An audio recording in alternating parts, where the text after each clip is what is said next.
Hey guys, I'm Mark Andrews, and you are watching AMBY.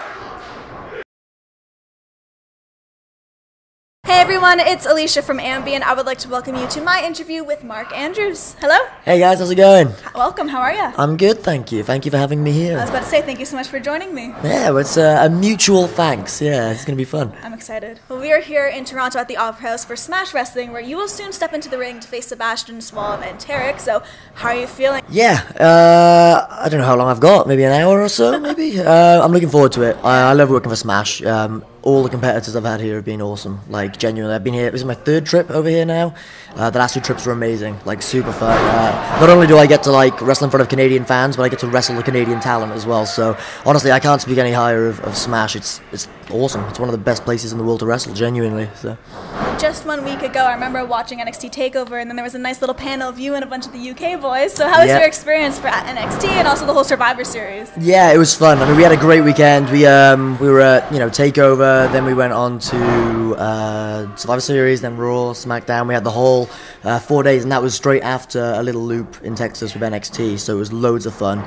Just being on the road with those guys, it's a constant learning curve with WWE.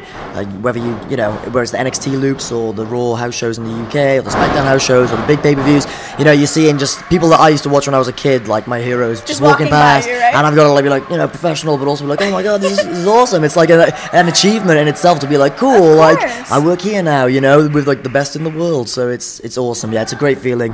Whether we're sat in the crowd watching like when we watched TakeOver, or whether we're backstage, it's always a learning curve, and it's always great to see how a company like that works. Well, one of my favorite things about watching you wrestle is, of course, the high-flying maneuvers you're able to pull off. It's just absolutely captivating. But, of course, pulling off things like that, it does come with a bit of danger. So I wanted to ask, what's the worst bump, cut, injury that you've had because of the squared circle? Let me think. It's a hard one. I mean, over the years, I've been pretty lucky. I haven't had any broken bones, really. A few knocks and bumps here and there. I think when I was younger and I was a lot lighter and I was a bit more maybe foolish with my matches, I took a few nasty ones, but nothing too bad. I cut my shoulder one time. Amazing. That's probably the worst. I had stitches on my shoulder, but that was a few years ago, and it wasn't anything too bad. So, fingers crossed. Touch wood, everyone. That I don't get injured anytime soon. Well, between the wrestling and, of course, music, as you were in junior, you do a lot of traveling all over the place. And I saw that your sticker suitcase, apparently, it just came to an end, which absolutely crushed you. The handle, it just popped right out? Yeah, well, it's been a bit dodgy for a while. Okay. It has. And then the moment happened. Yeah, it was tragic. I was there with the UK guys, and I was like, oh, guys, it's finally happened. This case has lasted me about 6 years, and... It's a long time to bond a suitcase friendship. I'm about to say, that all those stickers, they're from around the world, I've got stickers from everywhere, and now they've all gone to waste, so I'm going to have to start fresh now. 2018, I'm going to keep the case until then, start fresh, and just have another 10 years of collecting stickers on a new case. So. Well, when I saw the photograph, I was trying to zoom in and see what kind of stickers were on there. I saw the junior one that popped out right away. Yeah, I'm plugging it all over. I'm just sticking junior stickers everywhere, yeah. I love downstairs, too. It was like just slipping some of these things just down. Put a few junior posters around the place, a bit of subtle plugging if anyone's interested in my entrance music. I love the self-promoting. I definitely do. Yeah, constant shilling of myself, What were some of the stickers on there, though, that really stood out to you? Like, once you collected and they meant a lot. So, I had some cool ones. There's a place, a guy from Ohio, or maybe Chicago, I forget which, but a guy called Marion Fontaine runs Old Time Wrestling. It's the best promotion in the world, and he gave me a really sweet Old Time Wrestling sticker that was on there. I had some Disney stickers from this club in Scotland some years ago that I just somehow found.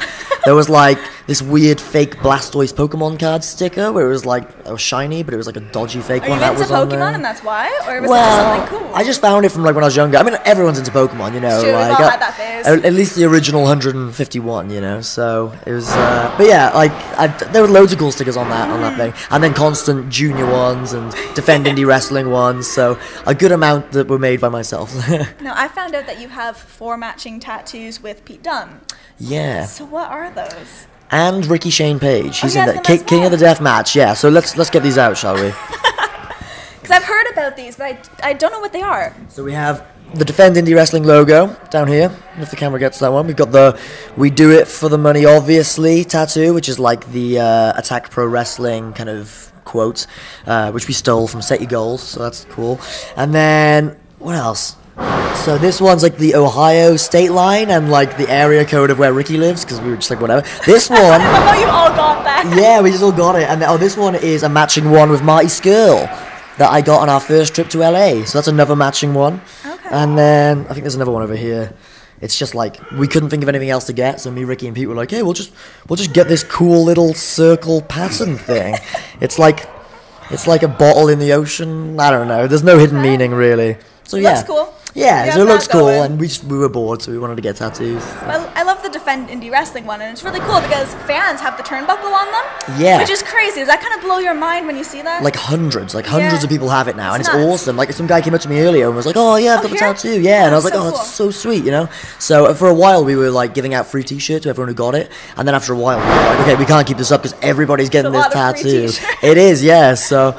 But yeah, it's cool. It's so awesome to see so many people. I want to try and get a collection of all the photos and actually count them up. Cool. But yeah, there's so many at the moment. I know like Ruby Riott has it, Kimberly, Nixon Newell. So like, you know, half the NXT roster will have it hopefully soon. Cool. Chris Brooks back at home, you know, there's loads of the UK wrestlers have it as well. So it's super cool, yeah. I also love the title of the clothing company, Defend Indie Wrestling, because I feel like knowing a lot of these wrestlers, sometimes they're put in that position where like it's looked down upon, and it definitely shouldn't be because it is amazing. Exactly. So was that the reason that you went with that name, and you're like, we just got to put it out there, like we got to defend it? It was kind of a mixture. So I will admittedly put my hand up and say we kind of half ripped it off of Defend Poppunk, which was the Man Overboard brand, but then they ripped that off of like Defend like metalcore or something. I don't know. They ripped it off from somewhere else, so I didn't feel too bad. And then so yeah, and also when we just loved indie wrestling, you know, because not because we didn't ever want to make it to, you know, a bigger platform, but just because it's like we're very passionate about that style of wrestling and very passionate about that kind of punk rock attitude in wrestling. You know what I mean? Like they go hand in hand. Exactly. You know, like intimate venues, like getting to know the wrestlers, like whether it be at the merch table or just like interacting with them that close, as opposed to it being on such a big scale like the bigger companies.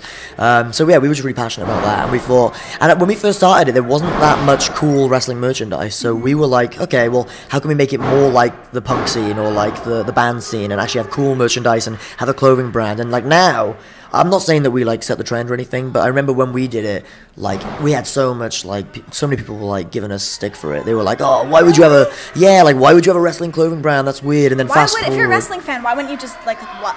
That makes no sense. Well, it was more from the other wrestlers, like at least in the UK. Like people over here were a lot more open-minded. Like here in America, I think they had already caught on to like wrestling clothing brands and stuff. But in the UK, like loads of people were like, "Oh, why would you do that?" It really surprises me. Exactly. Fast forward a few years, and now there's like hundreds of wrestling clothing brands. So I like to think I was like, well, you know, some people look to you. We knew best. I'm not taking credit for it. I'm just saying, well, you know, thought ahead, you know, so. Well, you have some really cool stuff, not just the t-shirts, you also have these new pins that look absolutely sick. Enamel pins, yeah. They're so cool looking. I gotta order more of those. I didn't think they'd be as popular as they are, and I'm like, whoa, people like these, Off the shelves. Yeah, definitely, they're awesome, yeah. If you could have free reign to kind of add in another piece of merch, what would you love to do if you could kind of do anything for the brand? So, I'm gonna give away the next one, which I might bust out, maybe like early next year. I want those, you know, like body warmers, what do you call them? Like thermals? Yeah, like the thermals, but they're like sleeveless. What are they called? They're like vests. I guess over here you guys call them vests. I just call them body warmers, but they're like the, you know, like how like Marty McFly wears one. Yeah. So like I want to do those. Okay, those would be really cool. Because those would be super cool, I think. So look out for those, guys. They might be on sale soon. One of the biggest questions we had going into this was a junior question, because Juniorland came out forever ago, it feels, 2 years back. Yeah. I know that you put out a new music video, which is absolutely wicked, but people wanted to know, when can they maybe expect some new music, a single here or there? So we've been writing for like 2 years now, and we've been slowly releasing singles, you know, like Fall to Pieces and Veronica, but we don't want to release an album and it not be exactly how we want. So we're kind of being a little bit... it's going to take your time. We're kind of being perfectionist about it, yeah. But like it's getting to the stage now where I want to stop sitting on it and we want to start releasing it. So I think in the new year we can expect some stuff. Like we're going to get in the studio. We've got some dates booked in January. And whether that be a single off the future album or whether that be just, you know, we just go in there and knock it all out. Who knows? But definitely in the new year we're looking into a potential album. in 2018. Is that anticipation just absolutely killing you right now? Yeah, I want everybody to listen. Hear it. Like, we write demos and I'm like, oh, can't everyone hear this now? Like, I'm picturing the video in my head, and then like I have to wait like 6 months until it's all down and, you know, perfectly done and stuff. So it's a long process, especially when I'm around wrestling as well, because like just timing alone is hard for us, because obviously I'm going back and forth from wrestling tours to band tours. So yeah, we're a busy band. But 2018, new material, I promise. Junior absolutely have pop punk down to a T. Like, when I listen to your songs, with the harmonies even you slip in, like, I love that side to the music. Thank you very much. So when it comes to pop punk, who were some of those first bands you listened to and you're like, I want to do this, I'm just falling in love with it? So like the cliche and like the obvious one is Blink 182, right? Like, we all love Blink, and like every pop punk band ever like loves Blink, you know. But again, like the Wonder Years were huge influences for us, you know. But then I like a little bit more kind of Midwest emo-y stuff, like Tiny Moving Parts, a band called Microwave I'm really into at the moment, and like I think we just, amongst us, like our drummer Sai, he plays in a band called Novo More, which is very much the opposite end. It's very acoustic-y stuff, and you know. And then Matt, the guitarist, he loves like Radiohead, and like he's a huge Queen fan. So there's inspiration from everywhere, I think. Super eclectic. Yeah, so I think we've kind of resorted to being like, yeah, pop punk, that's super fun, but who knows where it'll go in the future. I don't want to say we'll limit ourselves to, you know, wall-to-wall guitars and 4 chords, because, you know, maybe we'll end up being electro rappers for all I know. Probably not that, but you know, not that extreme. Exactly. We'll dive into something, I'm sure. Well, have you been dabbling into anything new for those demos you were mentioning earlier? Like, have you kind of taken a different, not to share too much, of course. Well, I mean, like, because obviously there's a big almost association with the wrestling with the band, you know. Everyone's like, oh, is that like the wrestlers band, Junior? Okay. We were thinking like, what's the biggest curveball that we could pull? And the best curveball that we could pull to not be like such a gimmicky band would be just to write a really good record. So we were focusing less on it being like a pop punk record and more just like, how can we write really good songs? It feels good? Sure. Yeah, you know, and like some songs will be very much pop punk just because the nature that we're, you know, we like playing kind of fast, scrappy punk. But equally, we're trying to just throw in like I said, like more harmonies, like just more kind of, I don't know, I guess we're focusing on writing as good a songs as we can, which I know is such a vague and slightly pretentious thing to say, but that's all we're trying to do. So yeah, who knows where it'll end up. Definitely electro rap though, you know. Yeah, I'm excited to hear that for sure. Yeah, definitely. I'm just going to work on my bars and, you know, that'll be the next voyage for Junior. Can you rap at all? Like, is that something when you hear it, you like going along with it? Do you know what? This question has weirdly come up throughout my entire career. When I did British boot camp for TNA, they like, in my first audition, they were like, hey, can you impress us? Did they just ask you randomly, though? Because here it was, like, going off? Well, I think they said, like, can you sing? And I think, like, instinctively, I was like, well, I can rap. And I was like, what are you saying, Mark? You can't rap. So I was like, I don't know why, but yeah. So rap seems to follow me. Maybe it is my destiny. Maybe my true destiny is rap. Next time I see you, you'll be headlining some kind of rap show. Yeah. Be some, like, underground, 8 Mile style, I like that. Yeah, everyone's doing the fingers. I'll be there, you know, my forte. So yeah, hopefully not. Hopefully I'll stick to wrestling. He takes it all back. I'm not giving anyone any ideas. Okay, so. Well, to wrap things up, is there anything you would like to leave with all of your fans? Just bring it back to them.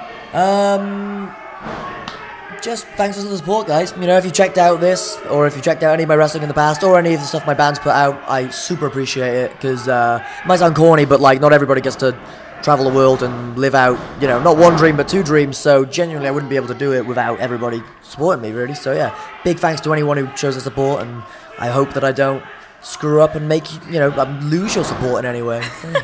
I want to say thank you so much for joining me, and just congrats on all of the cool stuff going on. Oh, thank you so much, and thank you for having me. It's my pleasure. And remember, to everyone viewing, you can visit us at musicblogger.com for all exclusive interviews, features, videos, and so much more. See ya.